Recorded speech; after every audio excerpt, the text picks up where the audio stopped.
Mesdames et messieurs, bonjour. Bienvenue au journal hebdomadaire de l'Agence vietnamienne d'information. Voici les titres de cette édition.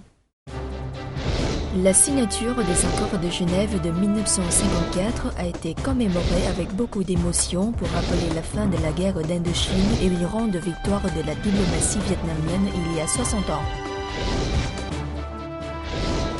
La Chine a déplacé la plateforme de forage Haiyang Shiyu 981 à l'extérieur des eaux vietnamiennes.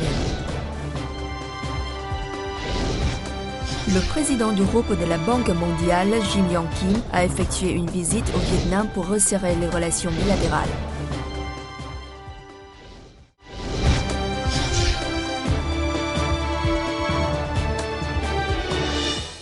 La commémoration de la signature des accords de Genève a eu lieu à Hanoï avec beaucoup d'émotion. Ce qui s'est passé il y a 60 ans à Genève a marqué la fin de la guerre d'Indochine, un grand jalon dans l'histoire vietnamienne. La cérémonie a été organisée le 18 juillet en présence du secrétaire général du Parti communiste du Vietnam, Nguyen Phu Trọng, du chef de l'État, Trương Tấn Sang, ainsi que d'autres personnalités. Les participants ont passé en revue les souvenirs impérissables de la conférence de Genève sur l'Indochine en 1954. Selon le président Trương Tấn Sang, la victoire obtenue lors de la conférence de Genève de 1954 est une victoire du patriotisme, de la détermination pour l'indépendance, de l'aspiration à la liberté et à la paix du peuple vietnamien. 60 ans ont passé. La situation internationale et régionale a beaucoup évolué. Mais les accords de Genève sont toujours des enseignements précieux pour notre parti et notre peuple dans l'œuvre d'édification et de défense de la patrie. Il s'agit d'enseignements en termes de volonté pour l'indépendance, de persévérance dans la défense des intérêts légitimes de la nation, d'habileté diplomatique et d'amélioration des ressources du pays. Le président a insisté sur la diplomatie vietnamienne pour la paix, l'amitié et l'humanité, ainsi qu'une ferme volonté de défense de l'indépendance, de la souveraineté, de l'unité et de l'intégrité territoriale. Trương Tấn Sang a affirmé que le Vietnam fera de son mieux pour maintenir la paix, la stabilité, les relations amicales et de coopération au développement, ainsi que pour défendre l'indépendance, la souveraineté, l'unité et l'intégrité territoriale de la patrie. À cette occasion, le chef de l'État a décerné le titre de héros des forces armées populaires à la délégation du gouvernement de la République démocratique du Vietnam ayant participé à la conférence de Genève. La conférence de Genève sur l'Indochine s'est ouverte le 8 mai 1954. Elle a réuni 9 délégations du Royaume-Uni, de la France, des États-Unis, de l'ex-URSS, de la République populaire de Chine, de la République démocratique du Vietnam, de l'État du Vietnam, des royaumes du Laos et du Cambodge. La délégation de la République démocratique du Vietnam était conduite par le vice-premier ministre de l'époque, Phạm Văn Đồng. Sa position consistait, en résumé, en 4 mots: paix, indépendance, unité et démocratie. Pendant les 75 jours de cette conférence ont été organisées 31 réunions qui ont abouti à la signature des accords de Genève le 21 juillet et avec elles, la fin de la guerre d'Indochine. Les accords de Genève comprennent une déclaration finale sur la question du rétablissement de la paix en Indochine et des déclarations annexes, ainsi que des accords sur la cessation des hostilités en Indochine. Ces accords ont permis au Vietnam, au Laos et au Cambodge d'assumer à partir de ce moment-là, en pleine indépendance et souveraineté, leur rôle dans la communauté pacifique des nations. Par ailleurs, le Vietnam devait être partagé temporairement en 2 États séparés par le 17e parallèle, avec une zone démilitarisée de 5 km de part et d'autre. Les accords de Genève soulignaient que la ligne de démarcation militaire était une ligne provisoire et ne saurait en aucune façon être interprétée comme constituant une limite politique ou territoriale. Il était enfin prévu des élections générales et un référendum avant le 20 juillet 1956, 2 ans plus tard, en vue de permettre aux Vietnamiens de choisir le régime politique dans le cadre d'un Vietnam réunifié. La signature des accords de Genève a marqué la fin du régime colonial français au Vietnam et sur toute l'Indochine. Elle a constitué une victoire des révolutionnaires indochinois et de la diplomatie vietnamienne qui a participé pour la première fois à la scène internationale. Sur le plan politique et juridique, les accords de Genève ont reconnu la souveraineté, l'indépendance, l'unité et l'intégralité territoriale du Vietnam, du Laos et du Cambodge. Ils ont marqué un tournant de la lutte du peuple vietnamien pour l'indépendance nationale et encouragé la lutte pour la libération des autres peuples colonisés. Les accords de Genève ont en outre servi d'une base juridique pour les négociations tenues près de 20 ans plus tard à Paris. Cette victoire diplomatique est due une grande partie à la victoire militaire de Dien Bien Phu. Cette défaite des troupes françaises a en effet constitué un avantage de poids de la République démocratique du Vietnam lors de la conférence de Genève. Se souvenant de cette conférence, M. Chen Viet-Phu, membre de la délégation de la République démocratique du Vietnam, ne peut cacher son émotion. Nous avons été informés de la victoire de Dien Bien Phu quand nous étions déjà à Genève. Le 16 juillet 1954, à 5 heures de l'après-midi, on nous a informés. La nouvelle est vraiment arrivée à temps. Tous les membres de la délégation ont ressenti une vive émotion. Personne n'a pu retenir ses larmes, de joie bien sûr. À cette occasion, l'historien français Alain Ruscio et le réalisateur Daniel Roussel ont donné le point de vue sur la conférence de Genève lors d'interviews accordées à la Vienna.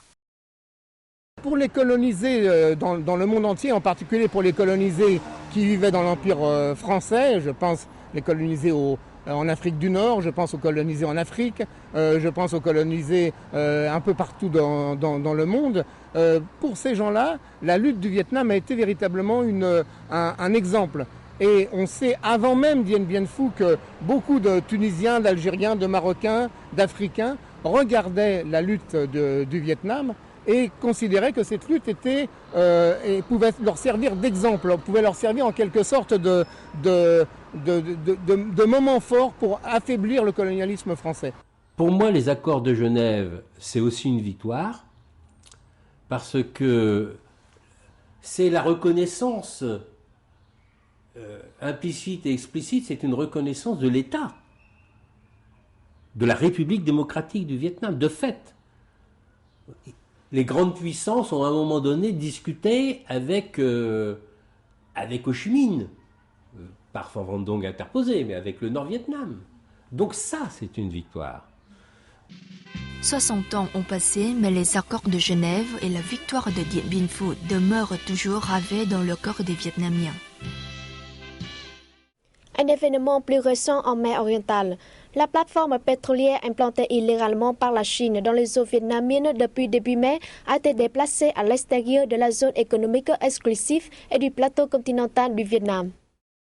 Selon le commandement des gardes-côtes du Vietnam, la plateforme a commencé le 15 juillet à 21h03 à se déplacer vers le nord-nord-ouest en direction de l'île chinoise de Hainan. La plateforme et ses navires d'escorte se sont déplacés à une vitesse de 4 à 4,2 nœuds. Près de 60 navires chinois de diverses catégories l'entouraient en formation étroite en V. Le 16 juillet à 18h30, la plateforme était à 41 000 de son ancien emplacement et à 163 000 au sud-ouest de l'île de Hainan, dont à l'extérieur de la zone économique exclusive et du plateau continental du Vietnam. Le 16 juillet, le porte-parole du ministère vietnamien des Affaires étrangères, Lê Hải Bình, a demandé à la Chine de ne pas laisser se produire d'actes similaires et de résoudre les différends territoriaux par le dialogue. Le Vietnam demande à la Chine de ne pas réimplanter sa plateforme Haiyan Shiyu 981 ou n'importe quelle autre plateforme pétrolière sur le site du lot pétrolier 143 du Vietnam ou dans n'importe quel autre site des eaux vietnamiennes. Le Vietnam exige aussi de Pékin de respecter ses droits souverains et de juridiction sur sa zone économique exclusive et son plateau continental. Début mai, la Chine a implanté la plateforme de forage Haiyan Shiyu 981 en pleine zone économique exclusive et sur le plateau continental du Vietnam. Elle a également déployé de nombreux navires, dont plusieurs bâtiments de guerre, ainsi que des avions pour la protéger. Le président du groupe de la Banque mondiale, Jim Yong Kim, a effectué une visite de travail au Vietnam. À cette occasion, il a annoncé que la Banque mondiale octroierait au Vietnam des crédits à taux préférentiel de 3,8 milliards de dollars. Pendant son séjour, Jim Yong Kim a rencontré le Premier ministre Nguyễn Tân Dũng. Ils ont discuté de plusieurs sujets, notamment de réformes économiques, de sécurité de l'énergie, d'assistance des pauvres, ainsi que de renforcement des relations entre la Banque mondiale et le Vietnam. Selon le président du groupe de la Banque mondiale, le Vietnam doit intensifier la réforme de ses institutions, le développement du secteur privé et l'aide des personnes démunies.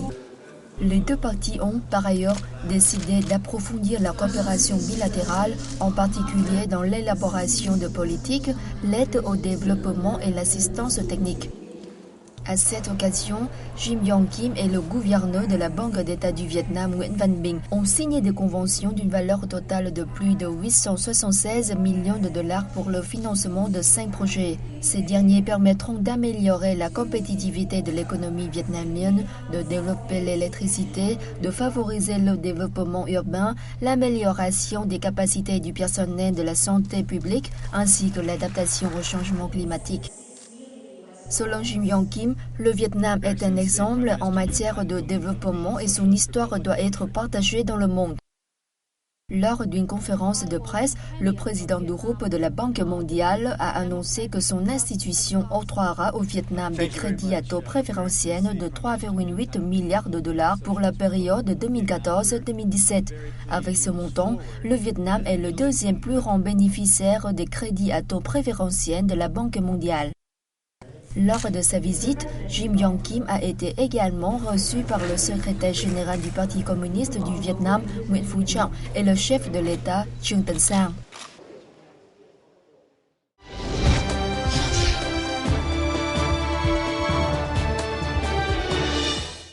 Hoàng Sa Việt Nam, la moisissure est un documentaire réalisé par le franco-vietnamien André Mengas Hồ Cương Quyết. Ce film qui présente la vie quotidienne difficile des pêcheurs de Quảng Ngãi a été présenté récemment au public à Nguyen. Le documentaire Hoàng Sa Việt Nam, la meurtrissure dure 59 minutes. Réalisé en mai 2011, il témoigne de l'amour et de la solidarité de cet enseignant français envers le peuple vietnamien. Le documentaire a suscité une vive sympathie du public à l'égard de la vie pénible des pêcheurs des districts de Binh Son et Linh Son à Quảng Ngãi. Il traduit les sentiments et le courage de ces hommes face aux dangers encourus en mer, ainsi que la douleur des familles qui ont perdu l'un des leurs. Les images qui ont touché le plus les spectateurs sont celles des funérailles de pêcheurs dont les cadavres non retrouvés sont symbolisés par des statuettes en terre. Lors de la première projection de ce film à Hanoï, André Menras a annoncé qu'il comptait produire un autre documentaire sur Hoàng Sa et Trường Sa. Il est prévu que ce film, Hoàng Sa Vietnam, la meurtrissure, sera sous-titré en anglais et en chinois pour le présenter à un large public étranger. En novembre 2009, André Menras a acquis la nationalité vietnamienne et s'appelle désormais Hồ Cương Quyết. André Menras a débuté sa carrière dans l'enseignement en 1968 comme professeur de français au lycée Blaise Pascal de Da Nang, avant de rejoindre en 1970 le lycée Jean-Jacques Rousseau de Ho Chi Minh Ville, l'ex-Saigon. Pendant la guerre d'indépendance du Vietnam, il a été emprisonné à Saigon à cause de son soutien à la révolution. De retour en France, il a continué sa lutte pour l'indépendance et la réunification du Vietnam. Ces 40 dernières années, il a, en qualité d'enseignant, participé activement à de nombreuses activités en faveur du Vietnam, principalement dans l'éducation. Au pays pour l'économie nationale, au premier semestre, la production industrielle entre janvier et juin a en effet augmenté de 5,8% en un an grâce à une forte hausse de la consommation.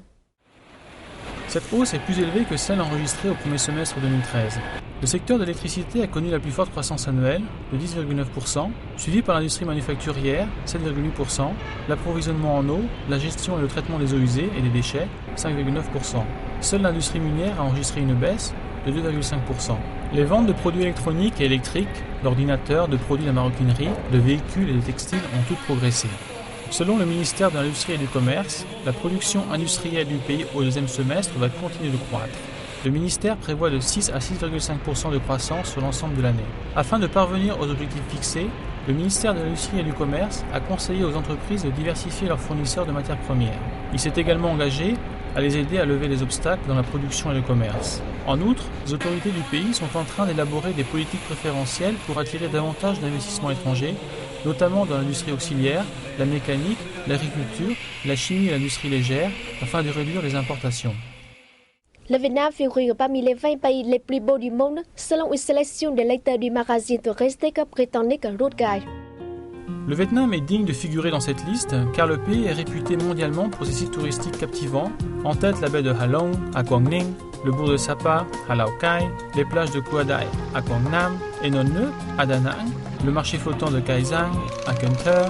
Selon le Road Guide, c'est sans surprise que le Vietnam accède au top 20. De ses formations rocheuses impressionnantes de la baie de Ha Long à ses rizières en terrasses de Sapa, le Vietnam a une riche gamme de sites naturels aisément accessibles. On trouve aussi dans cette liste l'Écosse, le Canada, la Nouvelle-Zélande, l'Italie, l'Afrique du Sud, l'Indonésie et la Croatie. C'est la fin de cette édition. Merci pour votre fidélité et à la semaine prochaine.